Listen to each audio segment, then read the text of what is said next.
How we doing, everyone? Welcome to another edition of FSI's NASCAR DFS Pick Show. I'm your host, TK Nation 47, flying solo today. Unfortunately, Mega was unable to record last night for the Xfinity video today. Big old tree came down and knocked out the power and internet for him, and unfortunately, we couldn't get together this morning before work.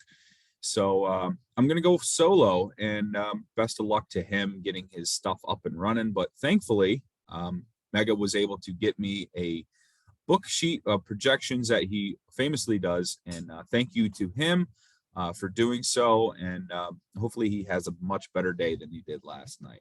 All right, well, let's get into it. We're doing the Xfinity race here at Martinsville Speedway. The call 811 before you dig 250 powered by call811.com.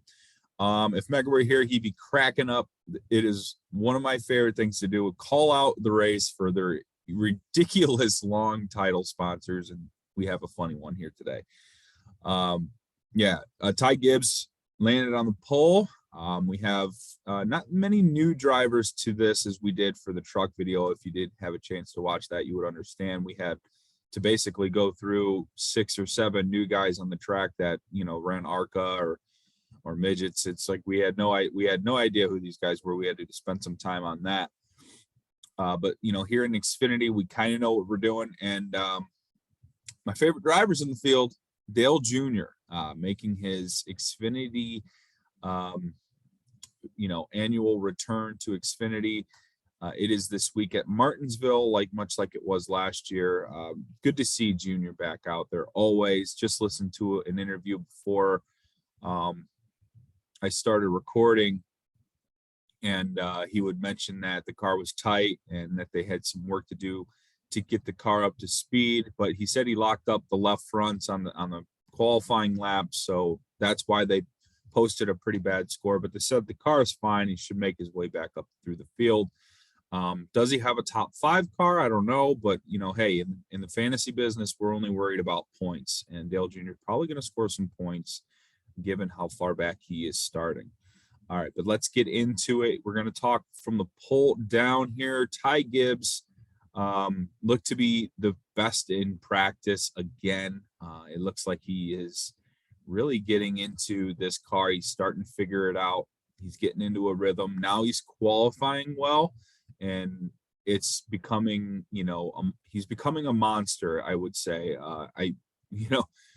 Funny enough, his sponsor Monster. But yeah, Ty Gibbs, going to be chalk, going to be your cash play, going to be your cash dominator. I think he is first in for your cash lineups. Even though he is 11-3, there is ways in Xfinity, always ways to find a way to get to those top end drivers. He hasn't hit the Kyle Busch status yet as far as salary, but 11-3 is pretty high. I would understand a GPP fade if you think he gets overtaken. It is hard to pass at Martinsville. This package not allowing a lot of passing either. So if you think Justin Allgaier or Noah Gragson can get to Gibbs early, I could understand it. But I think a lot of lineups should have Gibbs plus another dominator in them, regardless of what that price may be, just because you're trying to get as many points as you possibly can. There are 250 laps in this race, and I think Ty Gibbs has a good chance of leading over 100 of them, which is what you want when it comes to the end of the day, when it comes to your winning GPP lineup. Okay, next up we have Justin Allgaier. As I mentioned, if you think he can get to Gibbs early, I think he's a fair play. Allgaier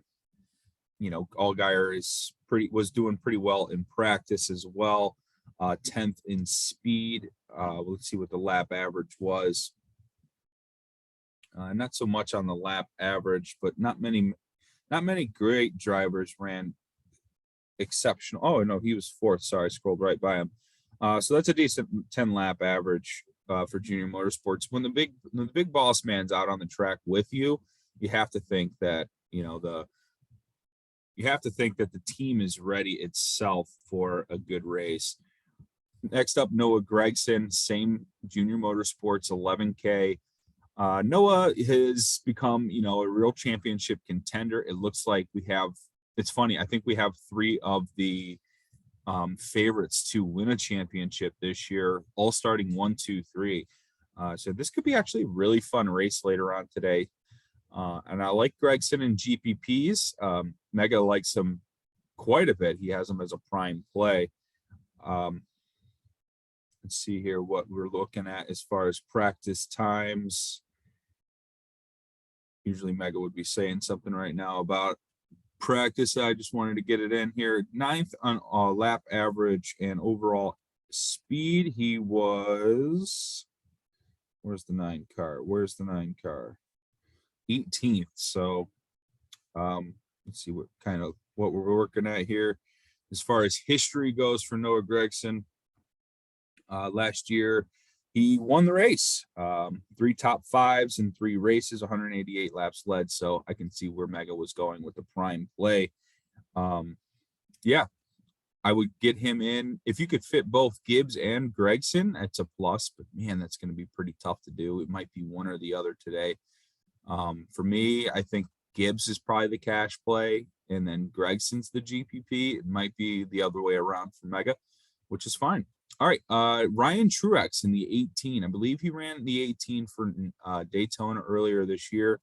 8,400. It's going to be just GPP.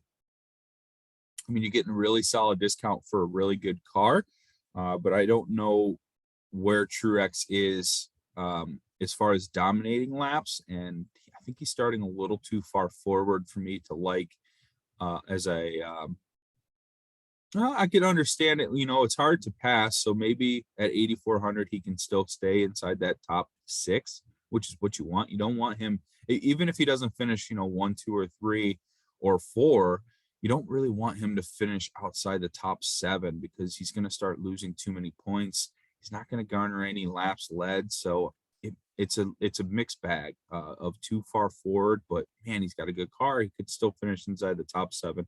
GPP for me.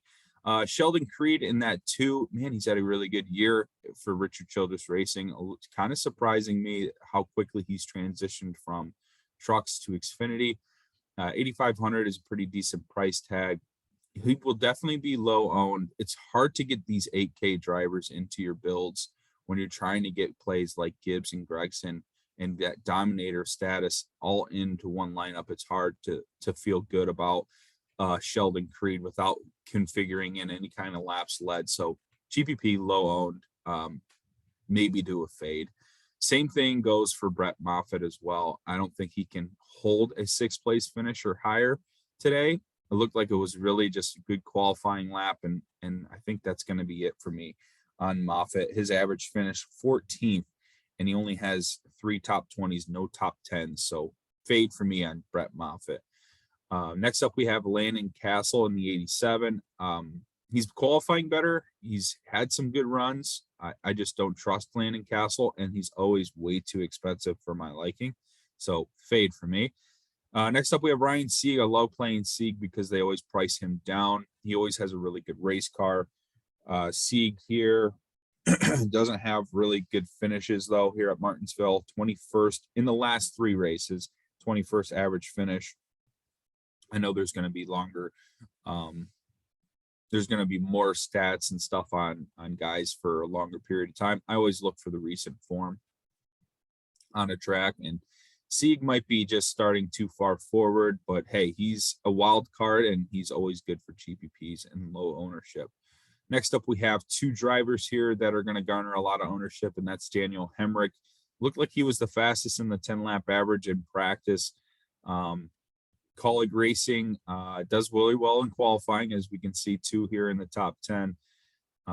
Daniel Hemrick, 2 races last year. He finished 2 inside the top 5 with 46 laps led with an average finish of 3rd. I like him to get forward today. Colleague's looking for a really good race day. Maybe today's the day, and Daniel Hemrick can get up there and try to win himself a race today. I don't mind. I like the $9,500 price tag too. I think a lot of guys are going to go Barry here, and that's obvious. I wouldn't say that's obvious, but I think that's, feasible at 10-8 because of the Junior Motorsports correlation with the guys up top. We could see maybe some people going Allgaier or Barry, try to get some extra junior motorsports into their lineup because of, the boss man being there. There's a lot of emphasis on this race today for that team. But I like Daniel Hemrick's discount, and I think he can have just as much of a good day as Josh Berry. Josh Berry last year, what did Josh Berry do? An average finish of 14th. He did win one of the races last year, though, so I could see why people are gravitating towards him. I think both are strong plays. Both are cash plays as well. It's all about preference and all about how your roster builds configure from there. Next up, we have Riley Herbst in the Stewart Haas Racing 98. 8K, not a bad price tag, starting a little far forward for me, but an average finish of 15th. But he had 2 top 10s in the last 3 races. So I think he can get forward. 8K, I think it's worth it for cash. And I think it's, it's a good possibility. If you land on him, definitely give it a go. And I would maybe try to shoot for it in some GPPs. Let's check out on practice times on Riley Herbst. Interesting to see what he's got this week. An 11th place, average 10 lap for Riley Herbst, and 14th in speed. So it looks like he could finish right around where he starts. Maybe he gets lucky, a couple of cars wreck out. Landon Castle's not going to be up there long. Sieg, Moffitt. There's some guys here he can get in front of. So I like Riley Herbst. Next up, we have Brandon Jones, 9,200. Joe Gibbs Racing, the 19. Short tracks, I don't really like to do Brandon Jones. He's more 2-mile wide racing. This is such a tight, confined racing. I don't know. I might be out on Brandon Jones. Let's take a look at the practice time, see if I should be, 23rd in the average 10 lap and 12th in speed. He's always going to have speed. Well, here we go. He had an average finish of 6th in 3 races with 1 top 5. So it's possible. I'm willing to gamble against it. I don't think Jones just the track doesn't suit him, in my opinion. Next up, we have AJ Allmendinger. I like AJ Allmendinger. Anytime you have to do, hairpin turns, road courses, short tracks. I like Allmendinger in this setting. Like I was mentioned with Colleague Racing, they're trying to get a good, solid finish from that race team. And looks like he's going to have some high ownership projected. Looks like he's going to have some high point total projected as well. So we might be onto something with Allmendinger. He did not perform well last 3 races at this track, however, with an average finish of 15th. He did have 1 top 10. You take a look at some practice times here. Maybe there's some factors there. There you go. All right. On the overall lap average, he was 2nd. That's good to see, right behind his teammate, Daniel Hemrick. So in 11th on speed. So it looks like they have something going. I could see it. GPP for sure.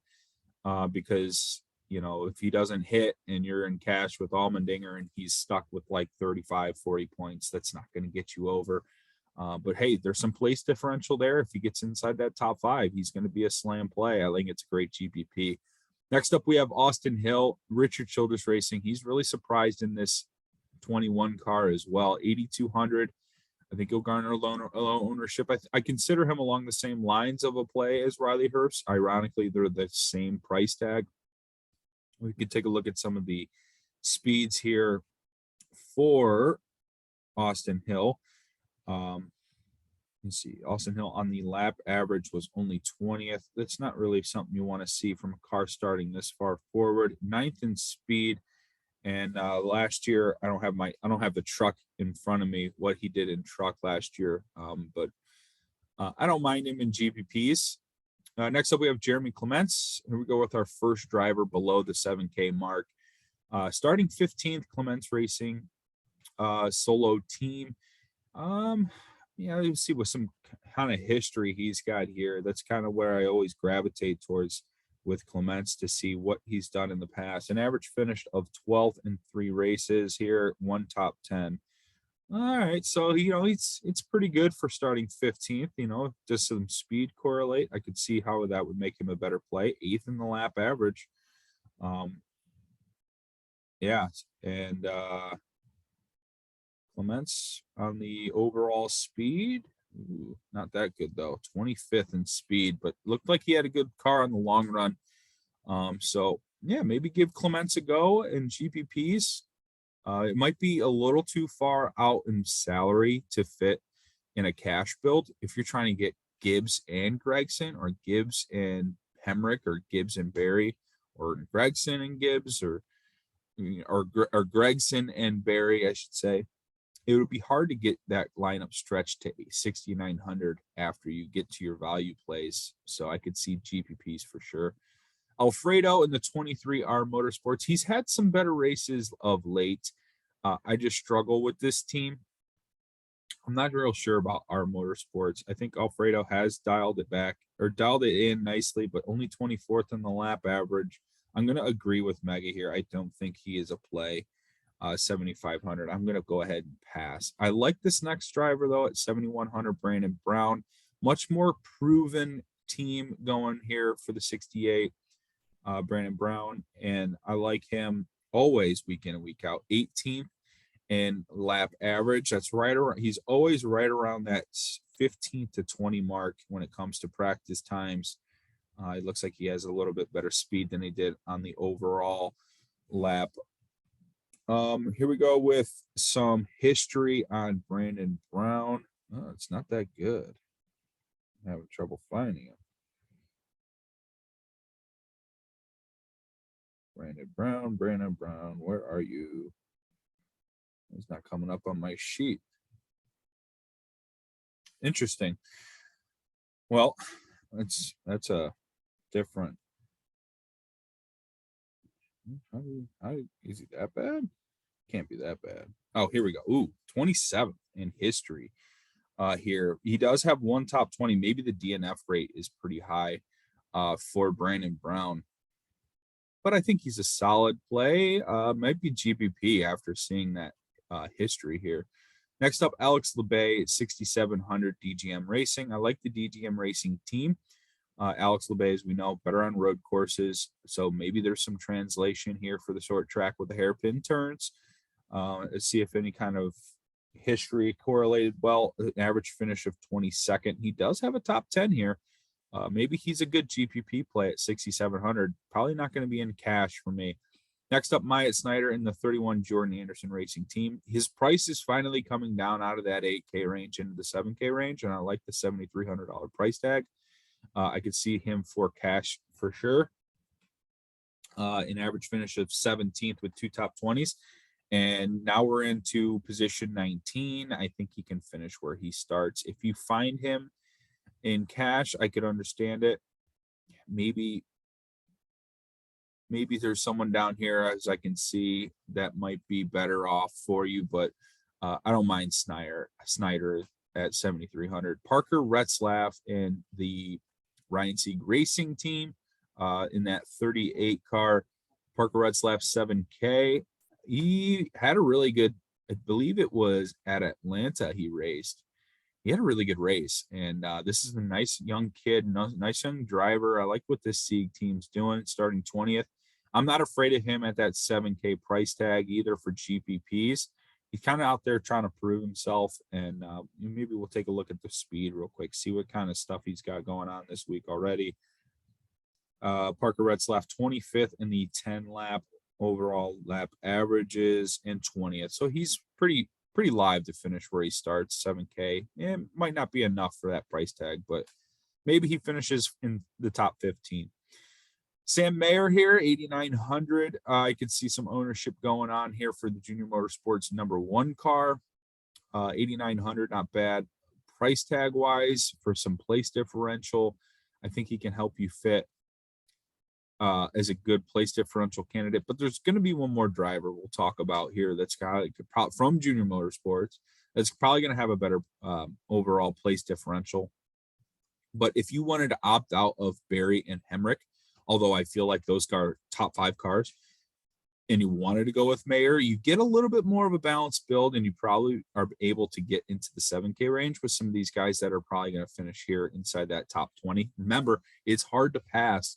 So, it's going to take longer for Mayer to get to the front of the field. It's going to take longer for some of these guys to get to that point. And it's also going to be harder for some of these, worse cars to even finish on, lead laps on stages. So, qualifying was huge, and we'll see if these cars can, if you drop early, that could be it. And we'll see what happens. But anyway, back to Sam Mayer. Junior Motorsports had a lot of speed on the 10 lap average. He was 16th compared to his start of 21st. So it looks like he's going to be trending forward. It's 17th. Is it enough to pay off the $8,900 price tag? I feel like he's got to get inside that top 10. I don't know if he can pull it off. He might, but hey, if you're looking for a solid base of points, I see it. Next up is Howie DeSavano, the third, 45th, or the 45 car. Oh man. The Alpha Prime team's not terrible. $4,600 price tag, just starting way too far forward. I don't have much faith in that, but 46 is really cheap. I don't know. Let's look at the lap times here before I start casting judgments. Maybe he had a really fade, 37th in overall lap averages. So get him off your lineup radar here. Next up, Stephen Parsons from BJ McLeod, 5,400, starting 23rd. I know Mega really liked him, so I got to give him a look. 12th in lap average. Okay, that makes a lot of sense. And then look at speed overall. 16th. BJ McLeod's team has kind of stepped up in recent weeks, so I like it. I see where Mega's at with this. 5,400 is really solid price tag, so let's give it a go with Stephen Parsons. We'll follow Mega on that one in the 99 car starting 23rd. I think he can finish right around where he starts, and I think that pays it off. Joe Groff Jr. in the 07 SS Green Light Racing car today, 5,800. It looks like that's a little too much for my taste in price tag. Joe Groff usually like a sub 5K guy. The lap average is 32 in lap speed. He is 23rd. So, I think that's going to be a fade for me as well. Jeb Burton in the Arthur Motorsports 27, having so many issues, wrecked in qualifying last week. This 7,800 price tag is not something I'm really looking into, but hey, there is some place differential there. I could see going into Jeb Burton and feeling okay about it. I question this team and the parts that they're producing right now. 27th in lap average, so it does look like he's destined for that back 20s finish, and that's not enough for me. Mason Massey in the 91. This car's having a really good year. Mason Massey in let's look at the speed here. That's always the first thing I look at to see if he's got it. Only 34th in the lap average. That's not usually what I like to see from Massey. He usually performs pretty well in practice. That gives you a telling sign about where his car is at. It's going to be GPP. It doesn't look like practice produced that much speed for him. If you want to look at some history here for Mason Massey, it's probably all going to be pretty bad stuff. This 91 car has been better this year, though, so I can understand the play. I'm not seeing Mason Massey on my list, so might not even ran. Low owned GPP play. I would understand it. All right, now we're getting into the back half here, guys. Thank you for bearing with me, by the way, flying solo today. Kyle Weatherman in the 34 Jesse Iwuji Motorsports 6K. It proved to be, last week we had Jesse Iwuji step out of the car, take a bit, the owner approach to things, him and Emmett Smith in this team ownership, and they let Weatherman take over that car in the 34. And, he immediately produced a better result. I feel like that's going to happen continuously if Iwuji just lets himself or lets another driver, take the reins so he can kind of get this car dialed in on speed and everything. Kyle Weatherman, an average finish of 29th. But I feel like he's having a much better year stepping out of the Mark Harmon car that he was in last year. Let's see what the 34 looked like in speed. 19th in lap average, and then on speed 22nd. So I am definitely in on the Kyle Weatherman car today, or Kyle Weatherman 34. Looks like my favorite values so far are Stephen Parsons and Kyle Weatherman heading into tonight. Next up is Shane Lee, Emerly Gacing 5200. No, I don't play this car. It's a really bad car.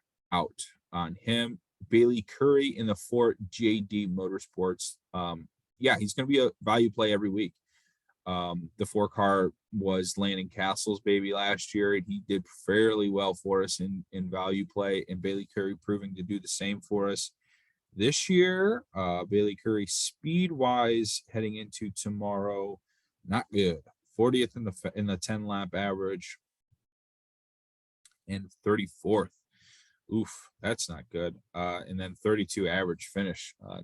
Don't like those numbers. GPP for sure now that I've seen that. So low ownership possible on Bailey Curry. I think people are going to go back to him week in, week out. Maybe this isn't the track for him.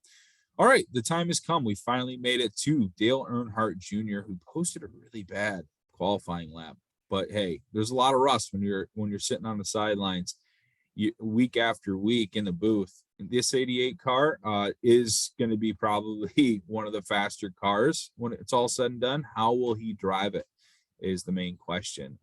But 9,800, not too expensive either, and you're going to lock in a lot of place differential with this 88. I think he's going to be a lot of guys driver 2 or 3 when it comes to GPPs and in probably cash. He's the name everyone knows in sport and rate in motorsports. So, a lot of the casuals are going to just be flocking to play Dale Jr. And that's fine. I'm one of them. Not a casual. I play week in and week out, but I love Dale Jr. and I'm going to play him in cash and I'm going to play him in GPPs. I hope he does well. Salute to you, 88, for all you've done for the sport. If you don't listen to the Dale Jr. download, I think you should. It's really good stuff. He's interviewing a lot of old drivers all the time. It's pretty cool. But yeah, he's going to be expected chalk. Just play Dale Jr. And I can understand it for GBP fade, though. If he does not finish inside that top, 15, he gets a top 20. It's not that much that's not that many points for 9,800. And you might want to lock in more potential dominators at that point. But I think if he gets inside that top 10, you're going to want Dale Jr. Next up is Jay Buford in the 64 Big Machine Racing. Jay Buford, let's look at how he fared last year, because he's kind of came on the scene since then with this Big Machine Racing team. 18th average finish. We might find ourselves another value play here. Let's go with some lap averages and see where he is on speed. 26th on the lap average. That's not bad for starting in the 31st position. So I'm going to go ahead and get Jay Buford on my short list here. So that's Stephen Parsons, Kyle Weatherman, and Jay Buford as my favorite values. Definitely going to probably have to get Stephen Parsons in the cash builds. That 5,400 is going to be much needed. I think the 6,400 is getting a little up there in price, but hey, he's probably going to get more place differential starting in that 31st spot. It's going to take him, Junior, and Weatherman a while to get up to the front. But, once they do, I think they're going to be fine to stay on that lead lap. All right, next up, we have Brendan Poole, 4,700. This 47 car is what Weatherman drove last year, and he didn't do well. Brendan Poole not making it any better. The car's shit. Don't play Brendan Poole. All right, next up, we have J.J. Yaley in the 66 MBM Motorsports vehicle here, 6,200. Yeah, I think he's playable, definitely. 6,200, not bad price tag. If I like Buford, I should probably like Yaley as well. Buford usually has better speed. Yaley probably a better driver. Where are we going here with 10 lap averages for Yaley? I'm not seeing if he even made that many laps. Hopefully there's not anything wrong with the car. That would be not good. 66. There's a 66. No, didn't look like he made enough laps for a lap average. What was he on speed? Did he post a practice? Oh, there he is, 21st. 21st in speed. Maybe I just passed him up and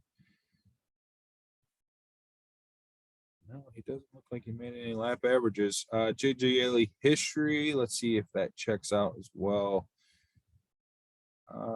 18th. Yeah, I'm going to have to add JJ Yaley to the list here. So now we have Parsons, Weatherman, Buford and Yaley. Ryan Vargas, JD 6, nope, pass.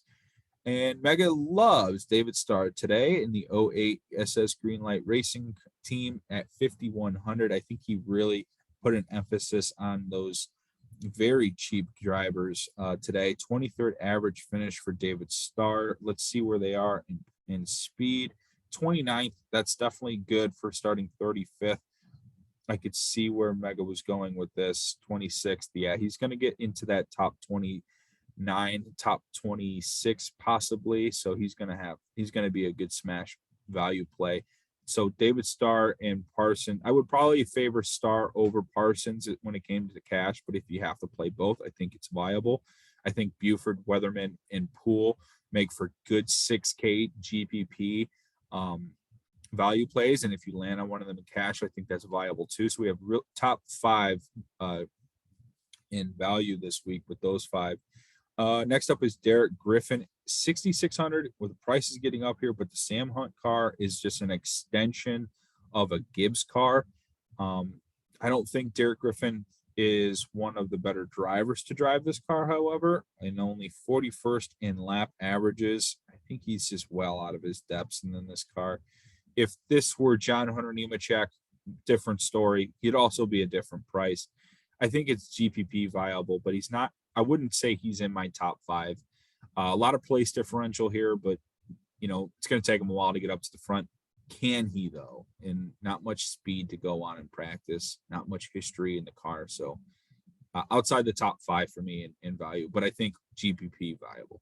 All right, Mills and Decker. Decker is in the 28 for the Ryan Sieg racing team. 4,500 is dirt cheap. She has no points to lose in this race, and she'll get 2 points for the 40 cars being total scored. So I would understand Decker from that standpoint.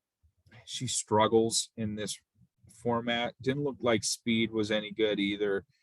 I just don't. I don't think she's a good driver. I think Mega's going to play her because of the starting position, the better race team. It's basically an extension. I think it's like a Childress kind of extension car. And yeah, I can see her inside that top 30. I think that makes her a play. 45. A lot of ifs in that sentence. I think Mega's onto something though, and maybe I should listen. We'll see. I'm undecided on Decker. Mills though, in the 5, this is one of the better BJ McLeod cars. 4,900, not a bad price tag. I would understand it. I think he's in the value pool for tonight, but not inside my top 5. All right, guys, that'll wrap things up for a driver by driver breakdown. Hopefully this information was good for you. Sorry I'm flying solo today. We'll get back together tonight for a breakdown of the Cup race tomorrow night. But yeah, please like this video, subscribe to the Fantasy Sports Insight YouTube channel, comment with any questions you may have, and you can follow me on Twitter at TKNation47. Any questions, comments, go ahead, fire away. I'm always on. I'm off today at work watching the Masters, so I got nothing going on. I'm ready to go for the race tonight as well. And yeah, good luck in your contest, and have a good day.